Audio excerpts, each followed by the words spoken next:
Olá pessoal, tudo bem?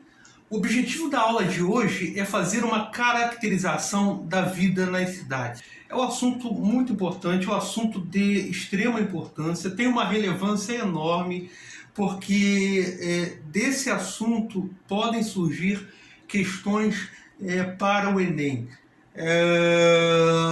De modo geral, a discussão parte do pressuposto ou parte da ideia de que as cidades e a vida urbana possuem uma qualidade particular ou forma de vida. Quer dizer, a discussão nasce da caracterização da vida mental nas cidades. Quer dizer, o interesse pelo estudo da vida nas cidades produziu, digamos, grandes tratados sociológicos, discussões que dialogam, inclusive, com a psicologia, quer dizer, dada a dimensão transdisciplinar desse debate. Essa caracterização da vida mental nas cidades problematiza aquilo que ficou conhecido como atitude de reserva, quer dizer, problematiza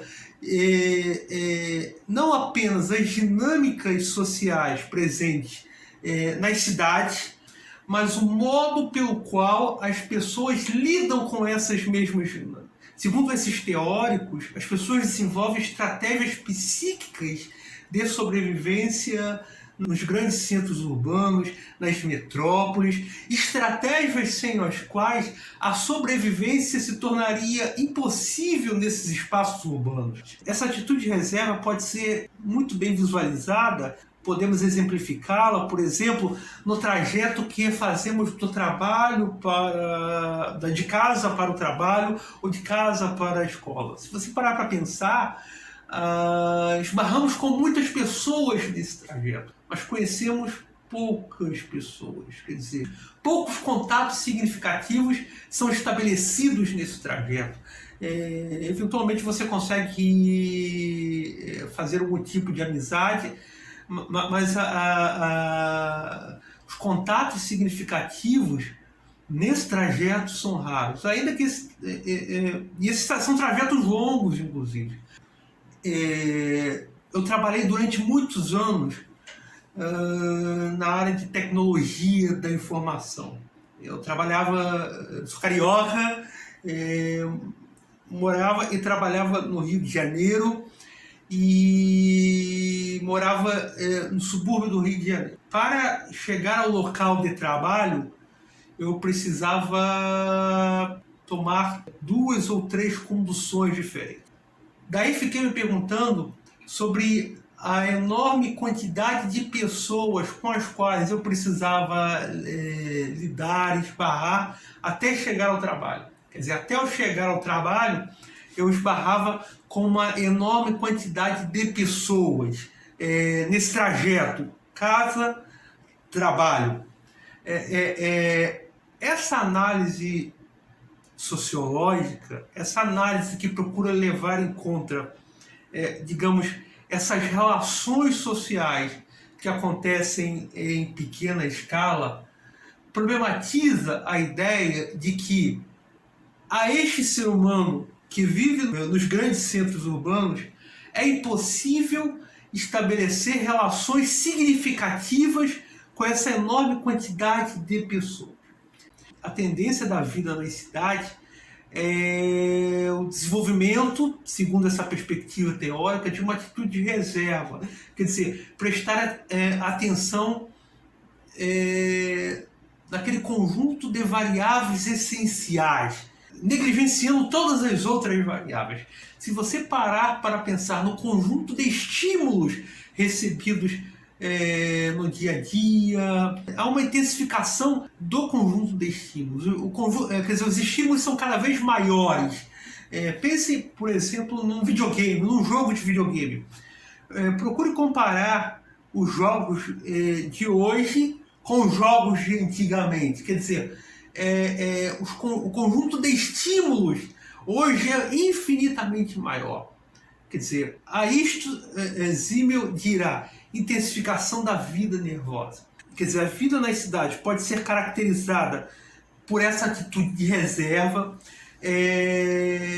pela qual o indivíduo tenta manter um nível mínimo de sanidade, quer dizer, tenta se proteger. Em comparação à vida no campo, a rede familiar nas cidades se caracteriza por vínculos mais frágeis, se caracteriza por núcleos familiares menores. A vida nas cidades, segundo essa compreensão sociológica que está preocupada com a caracterização de uma dimensão em pequena escala, ela tem, digamos, as suas especificidades. Em primeiro lugar, a vida nas cidades é marcada pelo princípio da impessoalidade. Em segundo lugar, vínculos sociais mais frágeis e transitórios. E em terceiro lugar, a atenuação e negação do efeito extenuante que a vida nas cidades exerce sobre os sentidos. Quer dizer, se fiquei chateado com alguém no Facebook, por exemplo, a primeira atitude que tenho é bloquear essa pessoa. Quer dizer, isso é muito simples do ponto de vista da dimensão virtual no qual aquela relação se estabelece. Isso é possível segundo, digamos, um determinado tipo de relação que se estabelece pela virtualidade. Evidentemente, esse tipo de coisa não era possível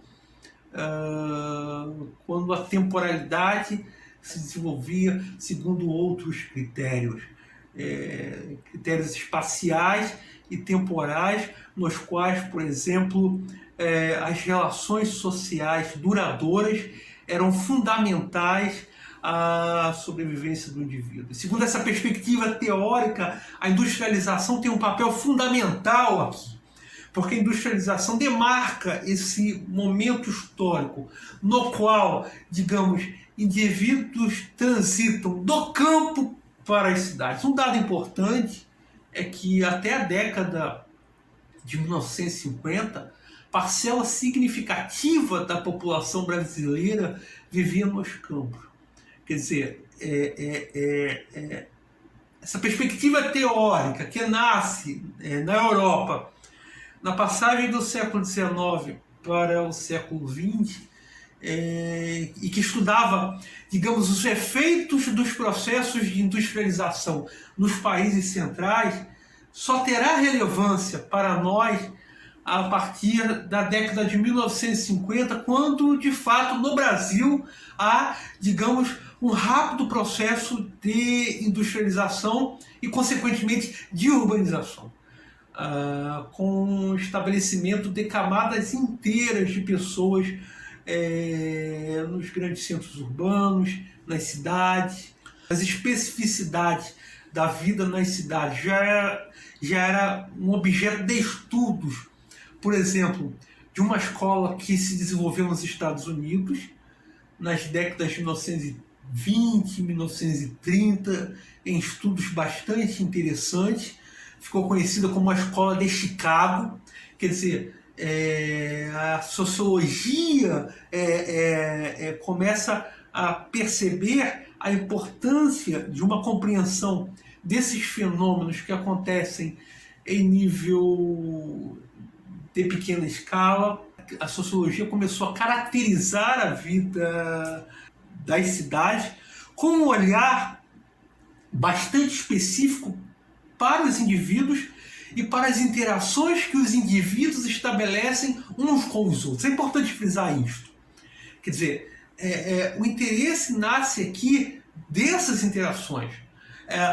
Nasce da compreensão de que a sociedade não está pronta. Nasce da compreensão de que a sociedade é um processo de construção permanente. Um processo de construção que surge dessas interações, que se desenvolve a partir das interações que os indivíduos estabelecem uns com os outros. E a compreensão dessas interações demarca, logo de início, aqueles contatos sociais primários, quer dizer, aqueles contatos dotados de significado. Se você vai a um shopping, por exemplo, Sua atenção recai, em primeiro lugar, nas lojas, evidentemente, na medida em que o interesse é o consumo, o interesse fundamental é o consumo ou lazer, né? Ou lazer como forma de consumo, ou consumo como forma de lazer, como queira, mas o interesse recai também nas pessoas com as quais temos algum tipo de vínculo. Namoradas, namorados, amigos e familiares. E a tendência é negligenciar todas as outras variáveis. Um outro aspecto que nasce dessa relação do indivíduo com a cidade é a diferença entre cultura objetiva e cultura subjetiva. Diferença que será problematizada, repito, por esse teórico da passagem do século XIX para o século XX, Simmel. A ideia, por exemplo, de que a capacidade de retenção de um indivíduo que viveu há 200 anos atrás era muito maior. Mas, por outro lado, a quantidade de informação que esse indivíduo que viveu há 100, 200 anos atrás, a quantidade de informação recebida no seu percurso de vida era infinitamente menor. Quer dizer, um dado bastante interessante é que uma rápida consulta a uma revista semanal nos dará uma quantidade tal de informações que é infinitamente maior do que a quantidade de um indivíduo que estava no Brasil, que viveu no Brasil 200 anos atrás, durante todo o seu percurso de vida. Isso é um dado importante. Quer dizer, é justamente porque a quantidade de informações é maior, os estímulos são maiores, a quantidade recebida de informações é maior e os estímulos são maiores, que a capacidade de retenção é menor. Quer dizer, há uma relação inversamente proporcional aqui entre capacidade de retenção e quantidade de informações recebidas. Nisso se expressa, digamos, a atitude de reserva na sua relação com a intensificação da vida nervosa, segundo essa perspectiva teórica, repito, desenvolvida por Simmel. E é justamente dessa relação do indivíduo com a cultura que se estabelece a comparação entre cultura objetiva e cultura subjetiva. Quer dizer, na tentativa de fugir aos processos de homogeneização social, na tentativa de fugir, digamos,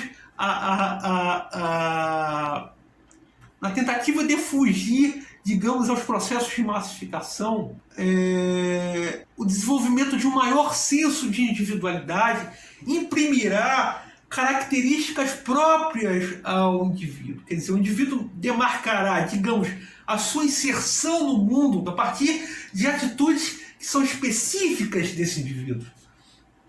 Isso pode ser uma tatuagem, pode ser um piercing, pode ser, digamos, pelo desenvolvimento de um hábito exótico,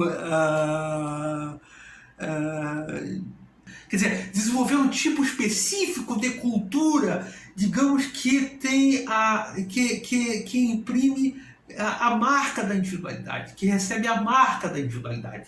Quer dizer, a definição da vida nas cidades nasce por esse processo específico de individualização. Quer dizer, que elemento, digamos, dará os contornos da minha individualidade? É um piercing, uma tatuagem, um hábito cultural específico? Quer dizer, esse maior, o desenvolvimento de um maior senso de individualidade, digamos aqui, se faz necessário, digamos, a própria sobrevivência dos indivíduos. Então, intensificação da vida nervosa, a primeira característica na vida das cidades, a diferença entre contatos primários e contatos secundários, as diferenças entre cultura objetiva e cultura subjetiva e, digamos, finalmente, o desenvolvimento de um tipo de ecologia urbana, ou o desenvolvimento da compreensão de um tipo de ecologia urbana. Quer dizer, o desenvolvimento de um tipo de compreensão que, mais recentemente, levará em conta, por um lado, as forças externas e pressões da globalização, e, por outro, as minorias e os movimentos sociais. Quer dizer, trata-se de assunto a ser abordado em outro tópico, mas, digamos, os processos de globalização redefinem a própria lógica pela qual compreendemos a vida nas cidades. É isso. Agradeço a sua atenção. Em breve conversaremos mais sobre esse e outros assuntos. Um forte abraço em todas e todos.